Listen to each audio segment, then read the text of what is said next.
Hello students, आज के video में मैं आपको एक्सप्लेन करूंगा दैट इज चैप्टर 11 का जितना भी इंपॉर्टेंट न्यूमेरिकल क्वेश्चन है वो सारा। ठीक है, हम लोग क्लास 10 साइंस का चैप्टर 11 का न्यूमेरिकल्स कर रहे थे। इसके पिछले वीडियो में मैंने आप लोग को पार्ट 1 और पार्ट 2 में मैंने आप लोग को जितना भी इस चैप्टर से रिलेटेड जितना भी इंपॉर्टेंट न्यूमेरिकल क्वेश्चन था वो सारा एक्सप्लेन कर दिया है। ठीक है, और इसी के साथ साथ मैंने आप लोग को क्लास 10 साइंस का चैप्टर 12 का जितना भी इंपॉर्टेंट न्यूमेरिकल क्वेश्चन था दैट इज इलेक्ट्रिसिटी चैप्टर का वो भी सारा एक्सप्लेन कर दिया है। ठीक है, तो अगर आपको चैप्टर 12 से भी रिलेटेड सारा न्यूमेरिकल क्वेश्चन अच्छे से सीखना है तो आप लोग उसको मेरे यूट्यूब चैनल में जाके उसको देख सकते हो। ठीक है, मैंने चैप्टर 12 का इलेक्ट्रिसिटी का न्यूमेरिकल क्वेश्चन का प्लेलिस्ट बना के अपलोड कर दिया है। ठीक है, तो स्टार्ट करता है क्लास। यहाँ पे हम लोग क्वेश्चन नंबर 1 में दिया गया है near point of a hypermetropia eye is 1 metre. तो यहाँ पे नियर पॉइंट दिया गया है कितना, एक हाइपरमेट्रोपिया आई का दैट इज 1 मीटर। ठीक है, फिर आपको क्या बोला गया है क्वेश्चन में कि what is the power of the lens required to correct this defect. तो ये जो डिफेक्ट हुआ है हाइपरमेट्रोपिया, ठीक है, तो इस डिफेक्ट को करेक्ट करने के लिए हम लोग को कौन सा power of a lens use करना है वो आपको फाइंड करना है। ठीक है, और इसी के साथ साथ आपको ये भी दिया गया है assume that the near point of the normal eye is 0.25 metre. तो यहाँ पे आपको ऑब्जेक्ट का वैल्यू दिए गए, जो नियर डिस्टेंस है, जो नॉर्मल आई का जो नियर डिस्टेंस है, नियर पॉइंट ऑफ ह्यूमन आई वो कितना दिया है दैट इज 0.25 मीटर लेना है। ठीक है, तो यहाँ पे हम लोग क्या करेंगे, यहाँ पे हम लोग को u दिया गया है, u का वैल्यू कितना दैट इज माइनस 0.25 मीटर। ठीक है, और ये जो हो गया ये आपका क्या है v है, तो यहाँ पे v इक्वल टू कितना 1 मीटर। ठीक है, अब यहाँ पे आपको फाइंड क्या करना है, पावर फाइंड करना है। ठीक है, तो हम लोग सबसे पहले क्या निकालेंगे, यहाँ पे फोकल लेंथ निकालेंगे, उसके बाद फोकल लेंथ निकालने के बाद में हम लोग पावर निकालेंगे। ठीक है, तो यहाँ पे हम लोग कौन सा फॉर्मूला यूज करेंगे दैट इज लेंस फॉर्मूला। ठीक है, तो यूजिंग लेंस फॉर्मूला, तो लेंस फॉर्मूला के अकॉर्डिंग क्या था that is 1 by that is f equal to 1 by v minus 1 by u. ठीक है, अब यहाँ पे एक चीज नोट करना आप लोग, यहाँ पे जो v है, ठीक है ना, यहाँ पे v जो है इमेज ये आपका माइनस में होगा, नेगेटिव में। क्यों नेगेटिव में, बिकॉज यहाँ पे जो हाइपरमेट्रोपिया आई दिया गया है इसलिए यहाँ पे इसको क्या लेंगे हम लोग, माइनस में लेंगे। ठीक है, दूसरा बात यहाँ पे हम लोग क्या करेंगे, सारा वैल्यू पुट करते इसमें, तो यहाँ पे क्या होगा 1 by f is equal to 1 by u that is 1 by v का वैल्यू कितना दिया -1, तो यहाँ पे -1 माइनस का माइनस 1 बाई यू का वैल्यू कितना दैट इज माइनस 0.25। ठीक है ना, अब इसके बाद 1 by f is equal to क्या होगा, ये दैट इज ये माइनस ऊपर रहेगा 1 बाई 1, ये माइनस माइनस क्या होगा प्लस दैट इज 1 बाई, अब इसको मैं पॉइंट से हटा देता हूँ 0.25 को, तो ये क्या होगा 25/100 हो जाएगा। ठीक है, इतना करने के बाद इसके बाद हम लोग क्या लिख सकते हैं, 1 by f is equal to क्या होगा -1 बाई 1 प्लस, अब ये 100 ऊपर जाके शिफ्ट हो जाएगा। ठीक है, तो यहाँ पे क्या होगा दैट इज 100 बाई 25। ठीक है, ये ऊपर जाके मल्टीप्लाई हो जाएगा। अब इसके बाद हम लोग यहाँ पे करता हूं मैं, तो 1 by f is equal to क्या होगा, ये वाला सेम दैट इज -1 बाई 1। ठीक है, अब ये प्लस का प्लस, अब यहाँ पे देखिए 25 4 जा कितना होता है 100, 25 5 जा 25, 25 4 जा कितना होता है 100। ठीक है, तो यहाँ पे कितना आ गया 4 बाई 1। तो अब मैं जो प्लस वाला टर्म है उसको पहले लिख लेता हूँ। ठीक है, ताकि कैलकुलेशन में हमारे लिए अच्छा हो। ठीक है, तो 1 by f is equal to क्या होगा 4 बाई 1 माइनस 1 बाई 1। ठीक है, तो यहाँ पे डिनोमिनेटर में क्या है 1 है, तो उसको तो हम लोग लिखते नहीं है। ठीक है, तो इसको छोड़ देंगे हम लोग ऐसे ही, तो 1 बाई एफ इक्वल टू कितना आएगा 4 माइनस 1, और we can say 1 by F equal to कितना आ गया 4 माइनस 1 दैट इज 3। ठीक है, तो यहाँ पे आपका वैल्यू कितना आ गया दैट इज 3, और वी कैन से 3 बाई नीचे कुछ नहीं मतलब 1। तो अगर मैं f निकालू, ठीक है, यहां से मैं अगर f निकालता हूं तो मुझे क्या करना पड़ेगा, इसको उल्टा करना पड़ेगा। ठीक है, तो f इक्वल टू क्या होगा 1 बाई 3 मीटर। ठीक है, तो अब हम लोग क्या करेंगे, इसका पावर निकालेंगे। तो पावर क्या होगा, P equal to formula 1/f। तो यहाँ पे f किस में चाहिए, मीटर में, तो यहाँ पे मैंने मीटर में निकाला है, ठीक है। तो P इक्वल टू क्या होगा 1/f। f का वैल्यू कितना दिया देखिए 1/3, तो f के जगह पे मैंने 1/3 पुट कर दिया, ठीक है। अब इसके बाद यहाँ पे हमारा P इक्वल टू कितना आ गया, ये 3 ऊपर जाके मल्टीप्लाई हो जाएगा, ठीक है। तो 3 क्या हो जाएगा डायोप्टर। तो यहाँ पे जो पावर चाहिए, यहाँ पे जो पावर चाहिए टू करेक्ट द हाइपरमेट्रोपिया आई, यहाँ पे कितना पावर चाहिए, +3 डायोप्टर, ठीक है। तो यहाँ पे हम लोग और एक लाइन लिख सकते हैं, therefore the power of the lens required to correct the defect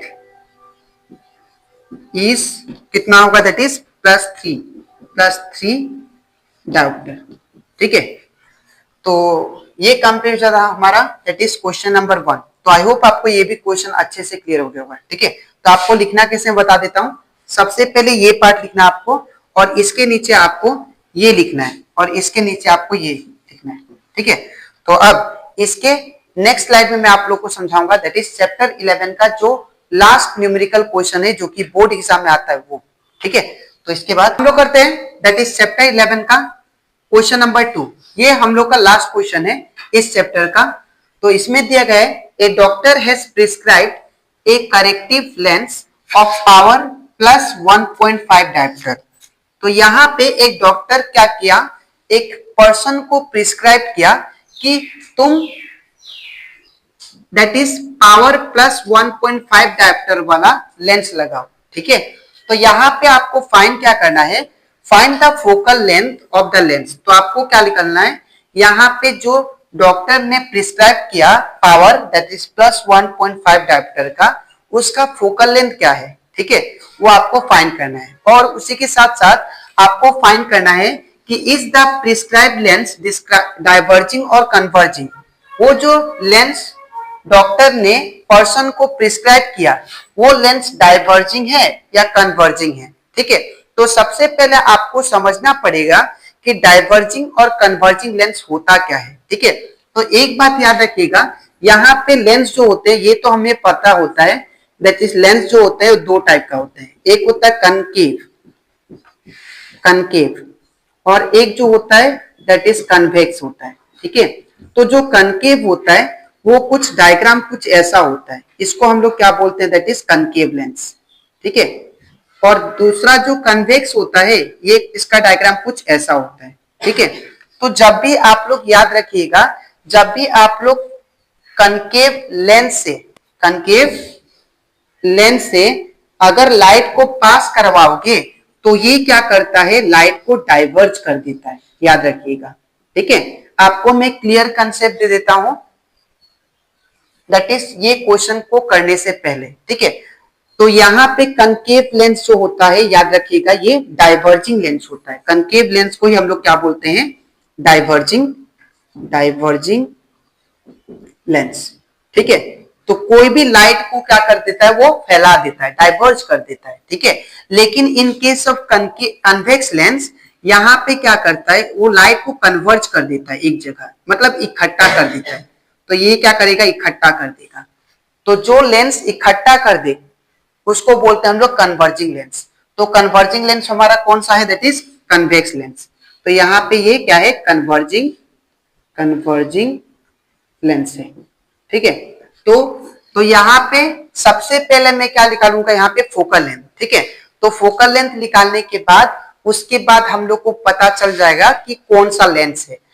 तो अगर कनकेव लेंस हुआ तो क्या होगा, दैट इज डाइवर्जिंग लेंस। अगर कन्वेक्स लेंस हुआ तो क्या होगा, कन्वर्जिंग लेंस, ठीक है।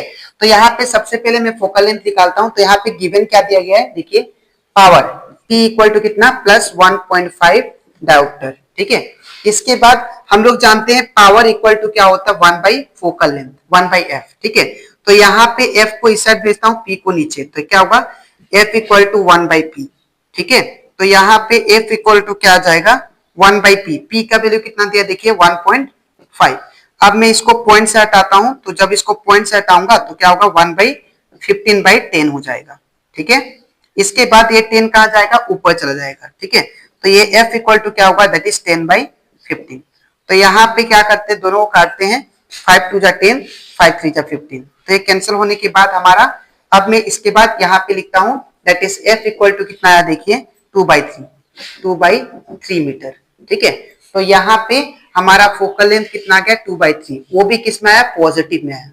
ठीक है, तो और मैंने आपको पहले भी समझाया था जब हम लोग चैप्टर 11 का न्यूमेरिकल क्वेश्चन कर रहे थे तब। ठीक है, मैंने आपको ये समझाया था कि अगर फोकल लेंथ पॉजिटिव होता है, ठीक है, focal length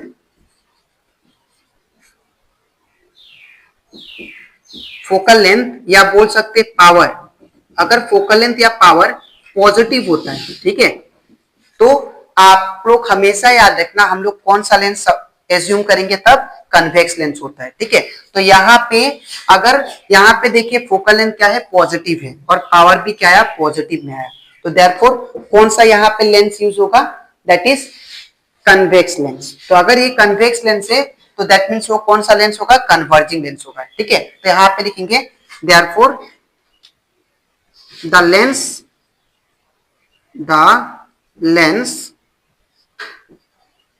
prescribed by doctor is convex lens, or we can say that is or diverging lens, sorry diverging नहीं, converging lens।